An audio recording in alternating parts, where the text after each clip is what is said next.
बिस्मिल्लाहिर्रहमानिर्रहीम बिस्मिल्लाहिर्रहमानिर्रहीम Assalamu alaikum dear students.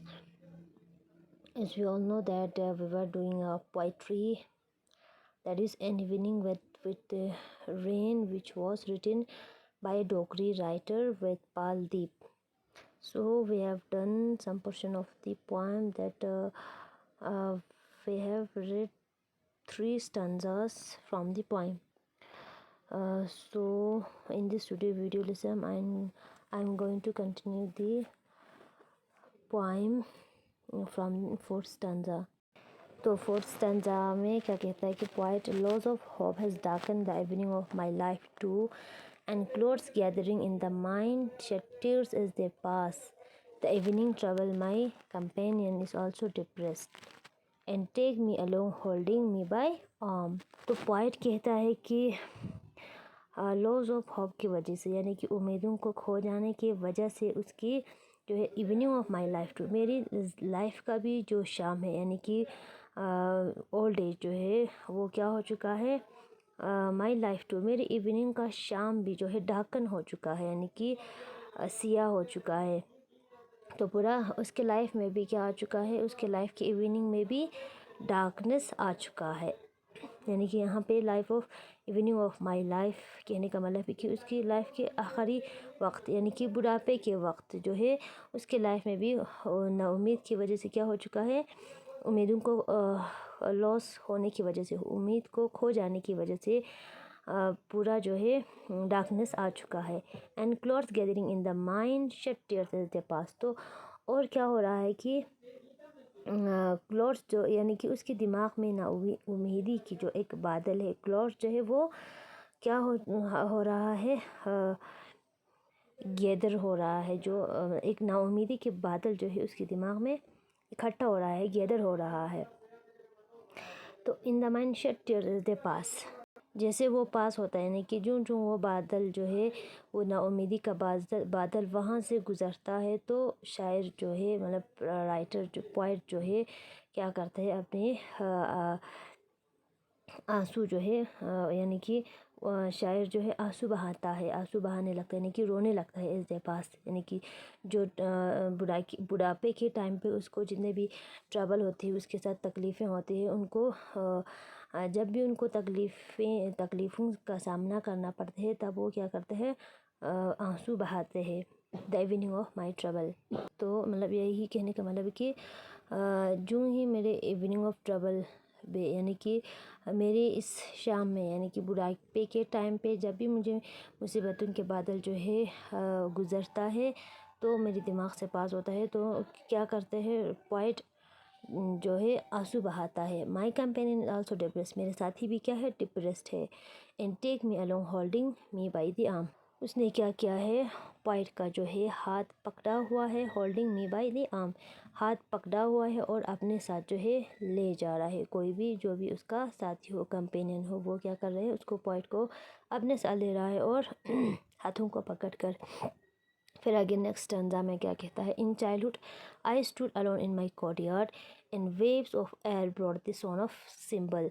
तो चाइल्डहुड के टाइम पे क्या करते थे पोइट जो है, अपने कोर्टयार्ड में, सहन में अकेला जो है वहाँ पे खड़े रहते थे। यहाँ पे पोइट अपने बचपन के दिनों को याद करते हैं, और ये उस टाइम को याद करते हैं कि किस तरह से वो अपने आंगन में, कोर्टयार्ड में जो है खड़ा हुआ करता था। In waves of air broad the sound of cymbal, और उन हवा के, मतलब वेव से, लहरों से, लहर जो है क्या लाता था अपने साथ, उस सिंबल की जो आवाज़, वो मतलब उसको ये सुनाई देता था, उस हवा की झोंकों की वजह से। उस हवा की झोंकें जो है अपने साथ उस सिंबल का आवाज़ जो है अपने साथ लेकर आती थी। सिंबल यानी कि एक मंदिरों से आवाज़ आती थी, एक इंस्ट्रूमेंट है जो मंदिरों में बजाते हैं, उनको बजाने की आवाज़ जो है वेव्स ऑफ एयर जो है वो मतलब उस आवाज़ को ले आते थे, और शायर जो है उस आवाज़ को सुनते थे। We regulate the days gone by don't return. तो यहाँ पर राइटर जो है, पोइट जो है, काफ़ी उदास होते हैं कि वो दिन जो है गुज़र गए, यानी कि बीत गया, अब वापस नहीं आएंगे। यानी कि ये दिन जो है लौट कर नहीं आ सकते। इसके लिए क्या होते हैं, उदास होते हैं, रेग्रेट होते हैं। How to call back time past in gone. तो मतलब जो वक्त गुज़र गया उसको हम कैसे वापस उसको हम कैसे बुलाएंगे, मतलब किस तरह से उस वक्त तो वापस लाना है। यानी कि कोई भी मीन्स नहीं, यानी कि कोई ज़रिया नहीं, कोई रास्ता नहीं उस टाइम को फिर से वापस बुला सके। फिर आगे नेक्स्ट स्टैंजा में देखो, the evening prepares to go to sleep in the lap of night. तो ये शाम भी क्या कर रहा है, प्रिपेयर तैयारी कर रहा है कि ताकि रात हो जाए और सो जाए। यानी कि इवनिंग जो है रात की लैब में गोदी में सोने की जो है तैयारी कर रही है। Slowly softly just as the sky feet touch the ground. Slowly और सॉफ्टली जिस तरह से just as the sky feet touch the ground, यानी कि स्काई के फीट आसमान के पैर जो है आहिस्ता आहिस्ता क्या कर रहे हैं, ज़मीन को यानी कि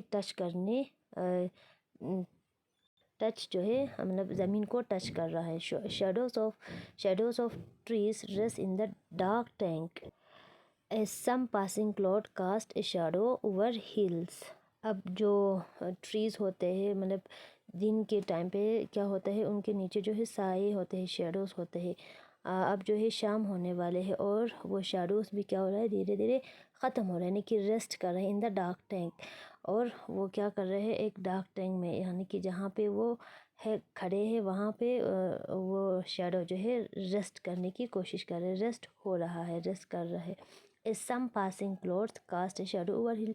जिस तरह से कुछ पासिंग क्लोड्स यानी कि जब क्लोड्स जो है बादल पास्ट होते हैं हिल से तो क्या करता है, कभी कभार शेडो जो है वहाँ पे क्लाउड्स का जो है शैडो हिल्स पे नज़र आते हैं। तो जिस तरह से वो क्लाउड्स पास होता है उस क्लाउड्स के साथ साथ वो शैडो भी पास होता है, इसी तरह वो ट्रीज़ जो है ट्रीज़ का भी शैडोज़ क्या कर रहे हैं, रेस्ट करने जा रहा है जो जो ही मतलब इवनिंग होते जा रहे हैं।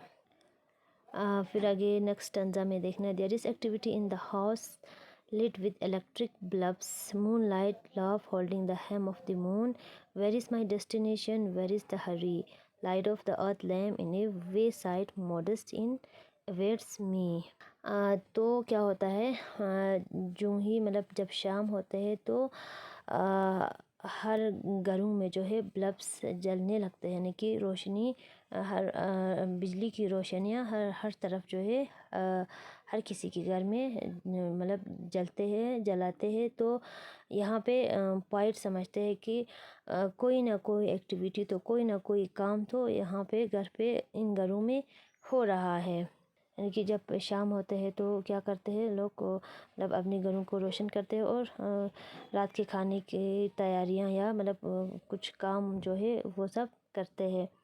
और मून क्या कर रहे हैं कि मुस्कुरा रहा है, यानी कि moonlight love holding the hem of the moon. Hem यानी कि किनारे को कहेंगे या गोलाई के चांद की गोलाई को पकड़ कर मून लाइट जो है क्या कर रहे हैं, हंस रहे हैं। Where is my destiny. तो यहाँ पे पहले मतलब पॉइंट ने कहा कि हर तरफ जो है शाम जो है छा रहा है और किसी के घरों में लाइट जो है लाइट जलाया हुआ है, इलेक्ट्रिक बल्ब्स, और एक्टिविटियाँ मतलब जो एक्टिविटीज़ होते हैं काम होते हैं वो सब चल रहे हैं। और मून भी अपना काम कर रहे हैं, अपना जो शाइनिंग है वो जो है वो अपना मतलब जो काम है उसका शाइन करना या रोशनी देना वो सब कर रहे हैं। लेकिन वेयर इज़ माई डेस्टिनेशन, लेकिन मेरा डेस्टिनेशन कहाँ है। वेयर इज़ द हरी, मतलब पॉइंट कहना चाहते कि वो उसका कोई डेस्टिनेशन नहीं था, यानी कि उसको कोई टेंशन नहीं था कि उसको अपने घर वापस जाना है। तो मेरा डेस्टिनेशन कहाँ है, वेयर इज़ द हरी, मुझे इतनी जल्दी क्यों है, क्योंकि उसको मतलब इतनी जल्दी नहीं है कि उसका कोई डेस्टिनेशन नहीं था, इसीलिए उसको जल्दी नहीं था। Light of the earth name in way side modus in waits me, मतलब इतनी जल्दी कहाँ है, आखिरकार उसको कहाँ जाना था। एक light of earthen lame in the way side modus in awaits me. तो एक वे साइड में यानी कि रोड के किनारे, एक रास्ते के किनारे क्या था, उनका घर था और वहाँ एक मिट्टी का दिया जलाया हुआ था और वो जो है उसका वेट कर रहा था, यानी कि यही जो है पोइट का घर था। यानी कि उनका घर कहाँ पे था? एक रोड के किनारे। बाकी घर सबसे क्या था? अलग था। बाकी घरों में इलेक्ट्रिक बल्ब लगे थे और उनके घरों में अर्थन लैम्प यानी कि मिट्टी का दिया जलाया हुआ था। और वहाँ पे जाने के लिए मुझे इतना जल्दी क्यों है, ये जो है पोइट हमें बताना चाहते थे। तो ये हुआ हमारा poem an evening with rain complete. और इसको लिखा था एक डोगरी राइटर वेदपाल ने। और ओरिजिनली ये पोएम जो है डोगरी लैंग्वेज में था और इसको बाद में शिवनाथ ने ट्रांसलेट किया था इंग्लिश में। और इसमें ज़्यादातर पोइटिक डिवाइस क्या यूज़ हुआ है? इमेजरी यूज़ हुआ है। इमेजरी इस आप लोगों को पता है कि कोई भी चीज़ मतलब जिसको पढ़कर हम अपने दिमाग में कुछ जो है हमारे दिमाग में कुछ इमेज आ जाता है, कुछ जो है हमारे दिमाग में पिक्चर्स बनता है, उसको हम कहते हैं इमेजरी। तो बहुत सारे इमेजरी जो है यहाँ पे पोइट ने बयान किया है। तो इंशाल्लाह इसको हम एक्सरसाइज के साथ इसको हम करेंगे। आई होप कि आप लोगों को समझ में आया होगा। अच्छा फिर खुदा हाफिज़।